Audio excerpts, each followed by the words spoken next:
Absolutely. Every step of the way. You know the one particular incident. You have the statement from Saeed, right? The mastermind of Mumbai terror attack. You heard his statement. He was roaming around with a $10 million bounty on his head, free, in Pakistan for how long? When did the Mumbai terror attack happen? 2008.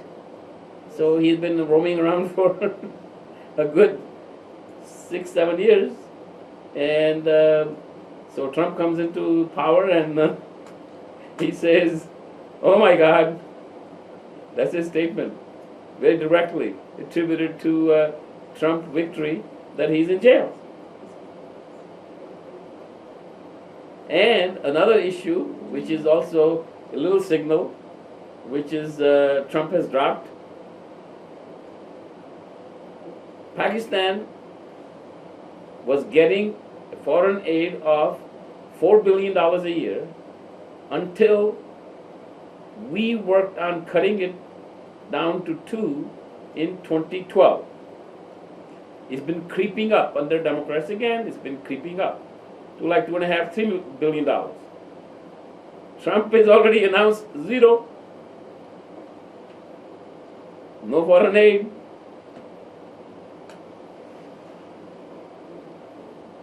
So also he has talked anti-Muslim. Be answered by Manasvi, but let me tell you what actually gets the hate crimes going.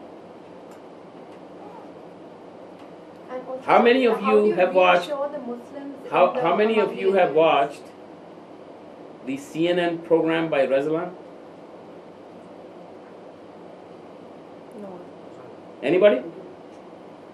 It was broadcast all over the United States as a major primetime program, Yes, where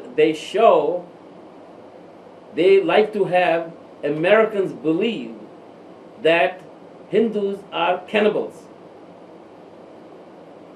They eat human brains. Now, if you go and tell 330 million Americans that, oh, we got 4 million Hindus in your midst who eat human brains, would that not make them more violent towards Hindus? That's something where this should be addressed. And by the way, RSC is going to address that. Trump is going to address that. So anyway, first question, you could answer that. What was that? The profiling and screening of Muslims. And It's not, so I don't know how this word Muslim and Muslim ban has come out. It's not. It's just the 7 countries that have been named, their vetting is not being able to done properly, which is why it was the 7 countries. It wasn't targeting like anything. Everything's like blown out of proportion. These 7 countries do not have a functioning government that could vet the passengers, so which is why that happened. And it was a temporary thing. And out of like how many passengers came that day in America, and only 100 were detained? 5,000. I think 200,000 came and there 128 were detained. Yeah, so like only a very, very small fraction of them were detained, and then this became such a big news. They never saw the 500,000 which were actually let in. Actually, how do you there reassure is the a really Muslim there is Indians a in the US? no there is another good question there. You should ask yourself. The press should ask. Assume for a minute that Pakistan declares officially that they are going to send mercenaries to enter India and kill and blow up the Delhi malls or parliament or whatever. What should Indian government do?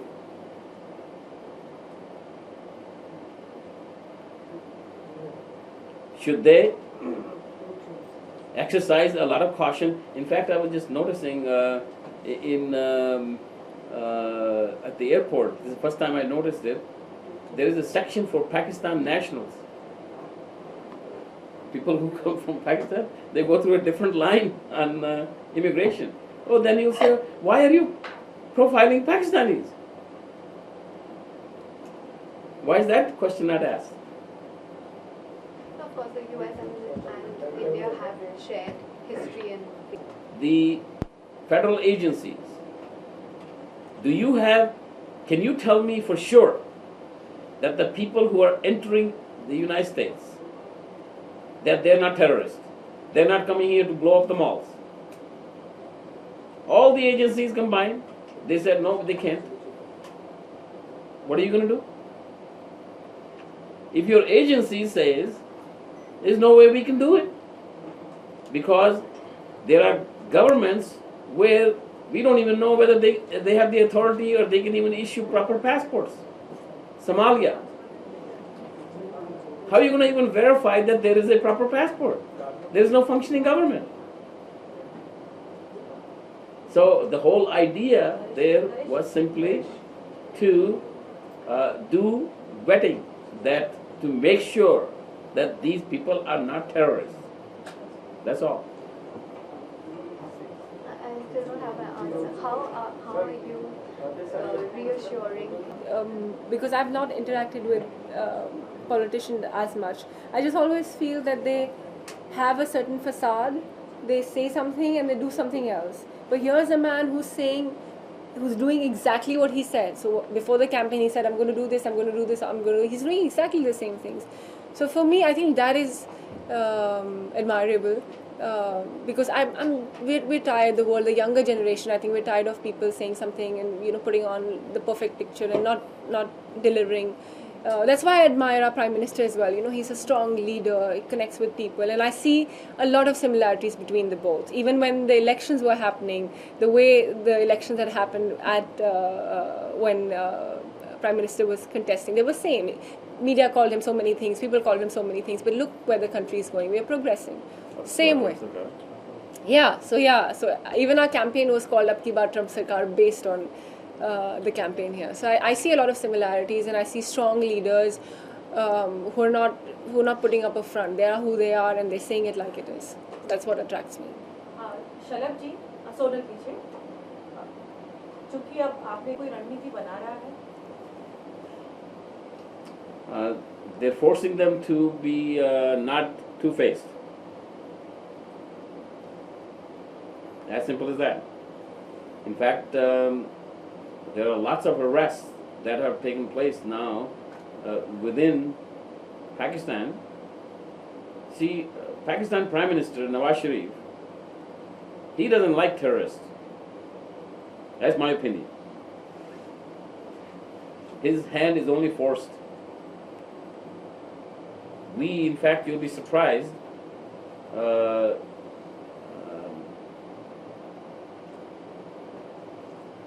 we have lots of,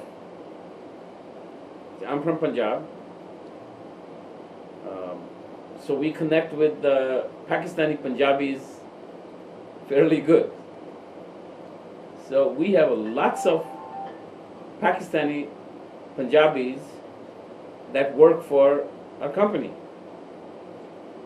Same culture, same language, same everything, so it's a closer relationship. When you talk to them, most of them, they don't like that terrorist business. They would much rather have Pakistan also develop, just like India has, IT industry, call centers. And that's what they would like to do, rather than getting embroiled in all this nonsense. So, and they support Nawaz Sharif. But the problem there is ISI and military. And it's not even fanatic religion. They just use their religion. It's ISI and military. It's a way for them to make money, that's all. If there is a conflict, they're going to make a lot of money. If there's no conflict, there is peace, no terrorist activity, where are they going to make money? So if you would tell us about what makes you an admirer, you were also one of his biggest financial backers during the campaign. So already, see, she's You're already right. answered He that. said it. But that's my admiration. What is your admiration? Simple, one line. Enough of these politicians. We need a businessman to run the country. As simple as that.